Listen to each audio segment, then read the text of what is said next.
বলছিলাম কুড়িয়ে পাওয়া জিনিস মসজিদে দান করা যাবে কিনা একবার জানতে চাচ্ছি। না, কুড়িয়ে পাওয়া মসজিদের মানে হকটা মসজিদের নয়, কুড়িয়ে পাওয়া জিনিসের হক মসজিদের নয়। কুড়িয়ে পাওয়া জিনিস যদি কেউ স্পর্শ করে তাহলে উনি এটা ঠেকে গেলেন, ওনাকে এটা মাইকিং করতে হবে, এটা মানে সোশ্যাল মিডিয়া বলতে হবে, পেপার পত্রিকায় দিতে হবে আমি এটা পেয়েছি, কার হয় নিয়ে যান।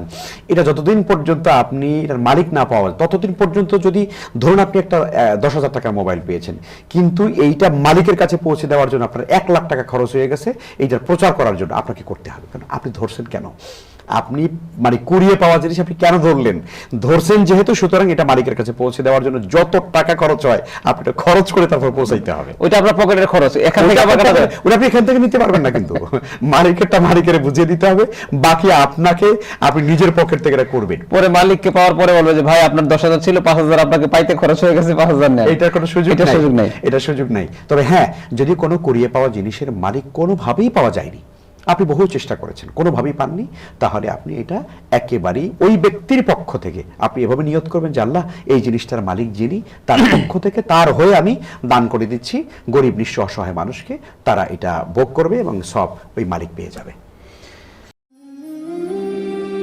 হেভেন টিভি, জান্নাতি আহ্বানী প্রতিক্ষণ।